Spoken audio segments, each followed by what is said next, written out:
এক রাতে কেঁপে উঠল কিয়েভ, মিসাইলের পর মিসাইল। আর সবচেয়ে ভয়ঙ্কর খবর, একটিও থামাতে পারেনি ইউক্রেন। রাশিয়া একসাথে ছুড়েছে 2 ডজনেরও বেশি ব্যালিস্টিক ও অ্যান্টিশিপ মিসাইল। কিয়েভ আশেপাশে অন্তত 17 জন নিহত, ডজন খানেক মানুষ আহত। ইউক্রেন বলছে এই হামলায় কোনো ক্ষেপণাস্ত্রই আকাশে ধ্বংস করা যায়নি। প্রতিদিন আরো জটিল হয়ে উঠছে যুদ্ধ। রাশিয়া শুধু ড্রোন নয়, এখন দ্রুতগতির ব্যালিস্টিক ক্ষেপণাস্ত্র ব্যবহার করছে। এসব ক্ষেপণাস্ত্র শনাক্ত করা এবং প্রতিহত করা অত্যন্ত কঠিন। হামলার পর কিয়েভের বহু ভবন ধ্বংসস্তূপে পরিণত হয়েছে।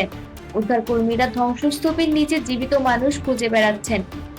এর মধ্যেই প্রেসিডেন্ট ভ্লাদিমির জেলেনস্কি আবারও পশ্চিমা দেশগুলোর কাছে জরুরি সামরিক সহায়তা চেয়েছেন।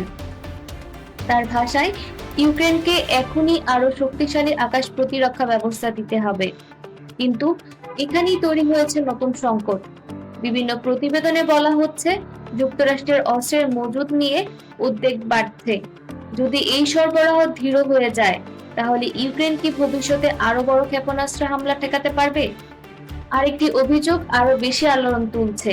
জেলেনস্কি বলছেন, রাশিয়া এখন হিউম্যান সাফারিস চালাচ্ছে, অর্থাৎ ড্রোন ব্যবহার করে সাধারণ মানুষকে লক্ষ্য করে হামলা। এমন এক হামলা থেকে বেঁচে যাওয়া একজন প্রত্যক্ষদর্শী ভিডিওতে নিজের অভিজ্ঞতা বর্ণনা করছেন। এই যুদ্ধ শুধু ইউক্রেনের নয়, এটি ইউরোপের নিরাপত্তা, নেটোর ভবিষ্যৎ এবং বিশ্ব রাজনীতির ভারসাম্যের সঙ্গে জড়িত। যদি ইউক্রেন পর্যাপ্ত প্রতিরক্ষা না পায়, তাহলে রাশিয়া আরো বড় আক্রমণের সাহস পেতে পারে।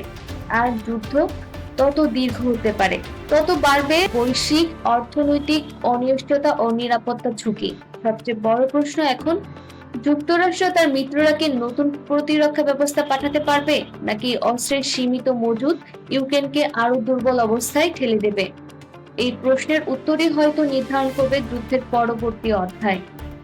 রাশিয়া এই নতুন কৌশল কি যুদ্ধের নতুন মোড় ঘুরিয়ে দেবে, নাকি পশ্চিমা সহায়তা আবারও পরিস্থিতি বদলে দেবে? আপনার মতামত কি? কমেন্টে জানাতে ভুলবেন না। আর আন্তর্জাতিক রাজনীতির সর্বশেষ আপডেট পেতে আমাদের চ্যানেলটি সাবস্ক্রাইব করুন।